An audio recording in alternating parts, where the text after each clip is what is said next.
Эфирден алықлар вақты студияда Алсын Нұриева исәмісіз. Бүгінгі шарылышының түп темалары. Жеріне жеткірі башқарық. Татарстан Республикасы Дәулет тұрақ инспекциясы башлығы Александр Тыгин түбен мақтамада қонақта. У нас нет в доме дренажа, и за то, что нет дренажа, у нас все дождевые воды, все уходит в подвал.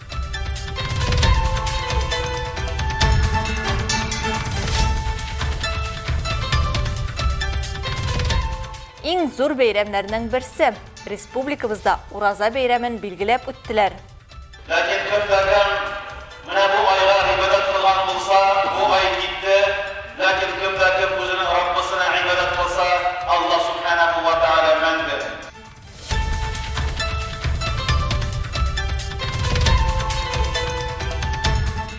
Жеңу күні яқынлаша. Біріншілер харакеті әзірлік башлады. Смелые, отважные люди, которые,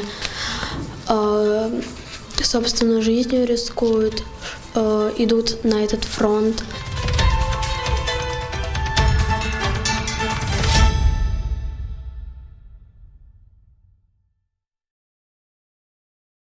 Район башқарма комитеті жетекшісі Гүзел Хабиддинова Татарстан Республикасы Дәулет тұрақ инспекциясы башлығы Александр Тыгин білен бірлікте Төбен мақтамада тұрақ фондының күшме инспекциясын өткерді. Бұл район депутатлары ұйымақлау сессиясынан соң республика премьер-министрі тарафынан берілген көрсетме бойынша мүмкін болды. Текшеру комиссиясын һәм адрес бойынша жетекшілеріне яшаушылар күтейді. Бұл турда толарақ Алсы Ахмеджанов материалында. Комиссия борлығы 4 адрес бойынша орнашқан йортларының тұрақ шартларын текшерді. Садовый урамы бірінші адресы бойынша орнашқан йорт 1978 жылда түзілген һәм файдалануға тапшырылған. Документлар бойынша йорт 1993 жылда түзілген деп санала. Шуның арқасында ол капиталь түзіклендіру программасына кірмей. Бүгін берді канализация хилафлықлары күзетілі, фасады жылытылмаған, фоторларда вентиляция эшләмей. Мы хотим, чтобы все-таки нас услышали. Біз бізні иштүләрін тілейбіз. Бізге үйні тұшласалар, канализацияны алыштырсалар иде. Шундан тұрмыш нишікті яқшырыр иде деп ойлаймын. Я думаю, жизнь хоть как-то наладится. Шәһәр һәм республика җитәкчеләре белән очрашуга килүчеләр йортларының барлык проблемаларын шешергә өметләнә.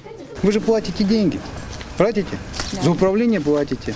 За уборку платите. За вентиляцию платите, а не в одной квартире. Сез чистарту, вентиляция өчен акча түлисез. Алар бер генә фатирда да эшләми. Мин хәзер сорыйм, сез кайчан түләнгән акча өчен тиешенчә хезмәт күрсәтә башлыйсыз. Без килеп шуннан да эшләвегезне күрергә телибез. Он большой. Июль месяц. Май, июнь, июль. Июль. Какое число? Начало. Киләсе проблемалы йорт Будённый урамы 18 адресында урнашкан. Монда да шулык мәсьәләләр шешелеш таләп итә. Канализация линиясе тыгыла, подъездның торышы начар, фатирларда салкын. Йортның подвалында булырга тиешле тәрәзәләр дә юк. Моны Александр Тыгин күреп алды. Тревогу били продухи вот эти. Мы писали, в администрацию ходили. Мы везде ходили, в департамент ходили. Делаете проекты, создаете продукты. Мы везде были. Мы вдвоем везде ходили. Канализацию как-нибудь поменяли бы. Тогда по продуктам предписания. Канализацию не знаю. Мы будем надеяться, что поменяют. Мы данные у вас возьмем, давайте. После этой съемки. Значит, продукта должны быть. Мы дадим официальное предписание, дадим вам срок. Шәһәр һәм республика җитәкчеләре Садовая урамы 19-нчы йортта яшәүче Флюра апада булдылар. Постоянно затапливает наш подвал, полный воды. Безне гел су баса, безнең подвал су белән тулы. Бу ел әйләнәсе, кышын, җәен, трубаларны күптән түгел чистарттылар, ләкин бу гына җитми. Безнең йортта дренаж юк. Шуңа күрә барлык кар, яңгыр сулары безнең подвалга ага. У нас нет в доме дренажа, и за то, что нет дренажа, у нас все дождевые воды, все уходит в подвал. Некрасов урамы 32-нчы йортта яшәүчеләрдә күчмә инспекция вәкилләрен көткән. Монда да шулык шешелмәгән мәсьәлә. Йортны тикшергәннән соң Александр Тыгин йортта барлык фатирларда да канализация линиясе стоякларын алыштырырга кирәклеген аңлатты. Шуңа өстәп идарәче компания белән канәгать булмаган очракта аларны алыштырып булуын да искә төшерде. Күп фатирлы йортлардагы барлык проблемаларны бетерергә вакыт белгеләнде. Комиссияның чираттагы визиты агымдагы елның июлендә узачак. Алсы Ахмеджанов, Рамил Базартинов, Яңалыклар вакыты Луч, Әлмәт компаниясе. Бу вақтанда біздің ишігалды программасы қысаларында ұшырашулар ұзашақ. Бірде ишігалларын циклендіру бойынша мөһим мәғлумат алып, фикір алышыға мүмкін болашақ. Ұшырашулар 1 апрель Зарипов проспекті 21, 2 апрель Фахриддин урамы 65, 3 апрель Ленин урамы 137, 139, 139Б адреслары бойынша ұзашақ. Башлана 18 сағатта.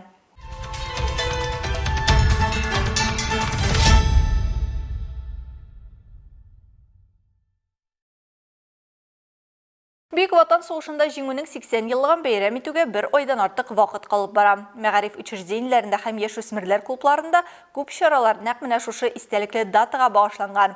Әлбәттә, яшүсмерлер клубларында тәрбияләнүчеләр һәм движение первых хәрәкәте волонтерлары солдатқа ход Бүтін Россия акциясына қушылды. Из него нужно сделать квадрат. Мы берем и просто уголки складываем таким вот образом. Бүгін жеңу күні Россияда ең мөһим бәйрәм болып санала. Бейік ватан соғышында жеңу илнең төп символы. Ол совет гражданларының бейік батырлығын онытмый. Геройларны истә тоту үшін киләчәк буын вәкилләренә яшьтән үк сөйләргә кирәк дип саный. Яшүсмерләр клубында эшләүче педагог. Сегодня мы проводим, кроме этого, мастер-класс. Бүген без торналар ясау буенча мастер-класс үткәрәбез. Торналар бейік ватан сугышы вакытында һәлак булучыларның символы. Шуңа күрә без бу мастер-классны ел сайын үткәрергә тырышабыз. Мы без этого никак не могли быть. Җиңү көне алдыннан яшүсмерләр клубларында тәрбияләнүчеләр, шулай ук движение первых хәрәкәте активистлары үз куллары белән кагаздан торна ясадылар. Рус мәдәниятендә торналар образы кайгы һәм иреккә омтылыш символы булып санала. Акциядә катнашучыларның бурычы солдатларга хат язу иде. Я уже подумала, что я бы хотела написать. Мин инде алдан ук уйлап куйдым хатта нәрсә язачагымны. Минем чын күңелдән рәхмәт әйтәсе килә. Үзләрен жәлләмичә фронтка китүчеләргә. Смелые, отважные люди, которые собственно жизнью рискуют, идут на этот фронт. Алсу Ахмаджанова, Рамиль Базартинов, Яңалыклар вакыты Луч, Әлмәт телекомпаниясе.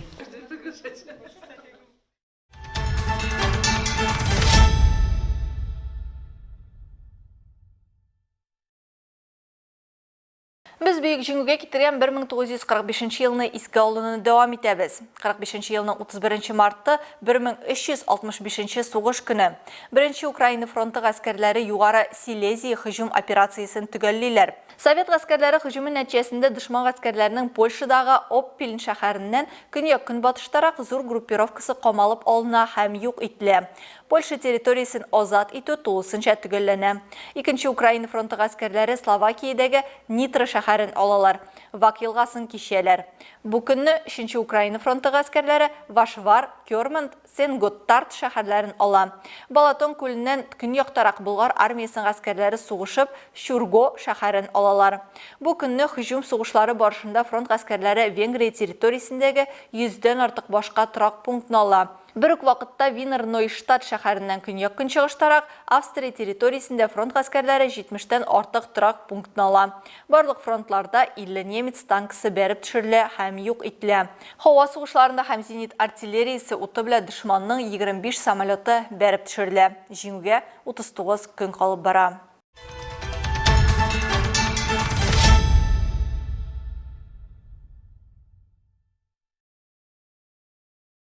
30 март көнне бүтін дөнья мөселманнары ислам диненең иң зур бәйрәмнәренең берсе Гыйд-эль-Фитр, ягъни Ураза бәйрәмне билгеләп үттеләр. Бәйрәм чаралары шәһәребездә дә бик күркәм үткәрелде. Сүз Энҗи Хәсәншинга. Тантаналы бәйрәм намазы Әлмәт шәһәренең Ризадин Фахриддин исемендәге Үзәк мәчетендә үтте.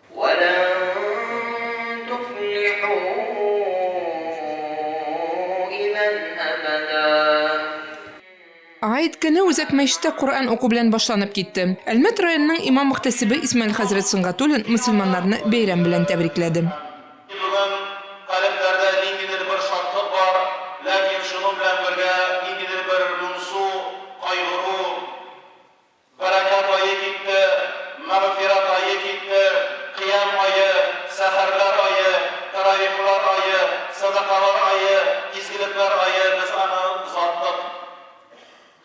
Lakin kimdakan mana bu aylar ibadat qilgan bo'lsa, bu ay ketdi.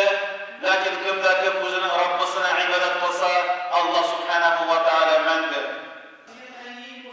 Бәйрәм вәгазендә ул Рамазан айында ураза тотуның савабы турында сөйләде. Иман, изге гамәлләр белән Аллаһка рухи якынаюның әһәмиятен ассызыклады. Шулай ук ул мөселманнарның әти-әнисенә, якыннарына, туганнарына, күршеләренә, авыр хәлдәге кешеләргә мөнәсәбәте турында да аңлатты. Аллаху акбар. Вәгазьдән соң гаит намазы укылды, тәкбирләр әйтелде. Барлык мөселманнарның тоткан уразалары кабул ителсен. Илебездә, республикабызда иминлек, тынычлык булсын дип дугалар кылынды. Гаит намазыннан соң мөселманнарны Әлмәт мөхтәсибәте тарафыннан әзерләнгән кайнар пылау белән сыйладылар. Әлеге чара турында сез тулырак 4 апрель 19 сәгать 40 минутта чыгачак Ислам нуры тапшыруыннан карый аласыз. Энҗи Хасан, Шынар Рамил Базардинов, яңалыклар вакыты, Луч Әлмәт телекомпаниясе.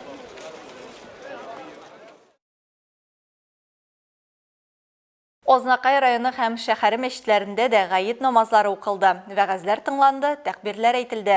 Шәһәрнең Үзәк мәчетендә узган чара хакында тулырак мәгълүмат Илмира Шәрифуллина материалында. Шәһәрнең Ак мәчетендәге очрашу Коръән аятләре укудан башланды. Район башкарма комитеты җитәкчесенең социаль мәсьәләләр буенча урынбасары Дамир Гыйлаҗев җыелган халыкны бәйрәм белән тәбрикләп, илләребезгә муллык, һәрбер гаиләгә татулык, иминлек теләде. Барыбызга да инсафлылык иңсен иде, барыбызның да күңелләре киң булсын иде, йөрәкләре улы булсын иде. Бер-беребезне яратып, бер-беребезне хөрмәт итеп, бер-беребезгә ярдәм итеп, улылар улыны, кешеләр кешене, ата баланы, бала атаны хөрмәт итеп, матур итеп, күрше белән күршене хөрмәт итеп, менә шушы илаһи дөньяның матурлыгын күреп, рәхәтлеген күреп, матур итеп яшәргә насыйп булсын иде барыбызга да. Алга таба районның имам хатибы Азат Талибуллин гаит намазын башкарды.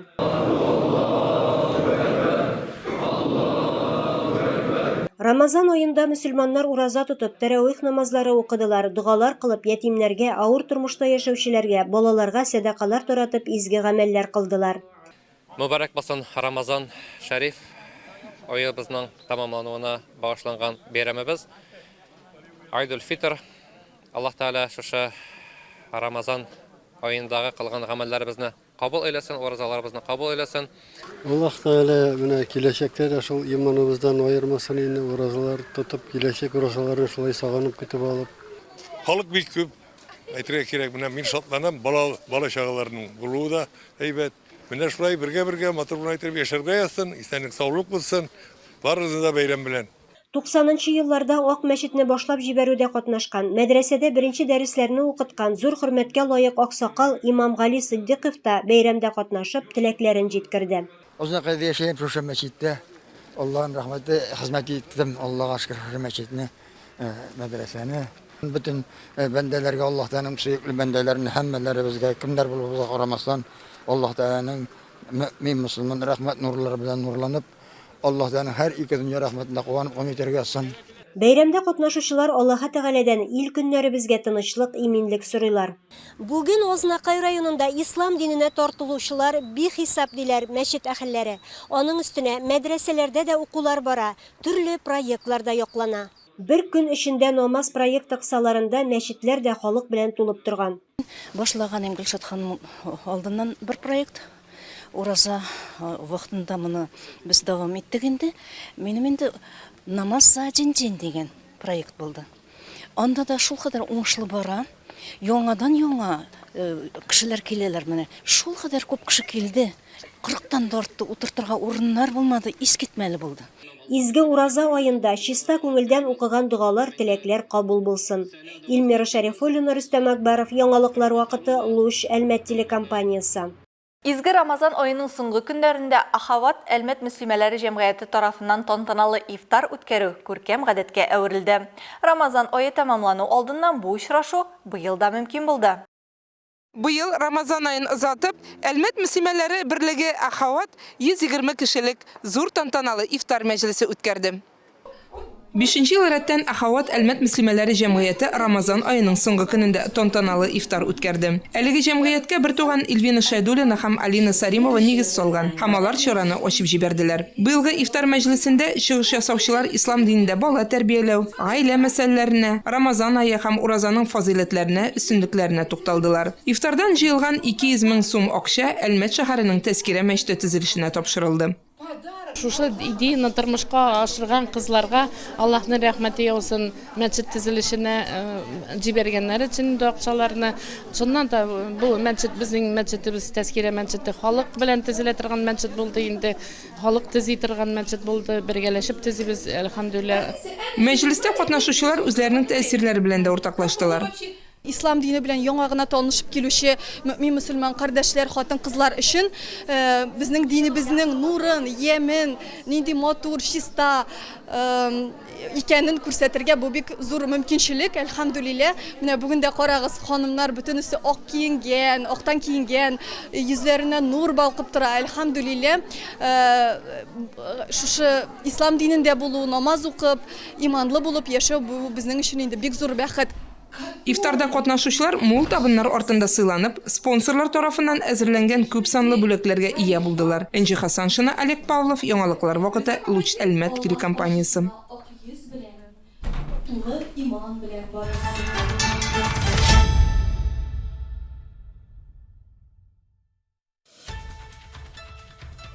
Хөрмәтле тамашачыларыбыз, яңалыклар чыгарылышының туры трансляциясын сез ВКонтакте социаль шелтәренә кереп, Луч Әлмәт төркемендә сәгать кичке 7-дә карый аласыз. Безнең иң кызыклы сюжетларыбызда рәсми аккаунтларыбызда урнаштырыла. Һәм тагын бер мөһим мәгълүмат. Хәзер сез үзегез дә яңалыклар, актуаль вакыйгалар һәм проблемалар белән уртаклаша аласыз. Моның өчен экраннардагы сылтама буенча күчәргә мөмкин. Әгәр дә сезнең яңалык безнең чыгарылышларда кулланылса, сез гарантияле бүләккә лаек булачаксыз. Төбәгебез өчен сыйфатлы һәм мөһим яңалыкларны бергә булдырыйк. Бүгенге чыгарылышта шулар иде. Мин Алсу Нуриева һәм монтаж операторы Динара Гайнетдинова сезнең белән сау булашабыз. Исән сау булыгыз.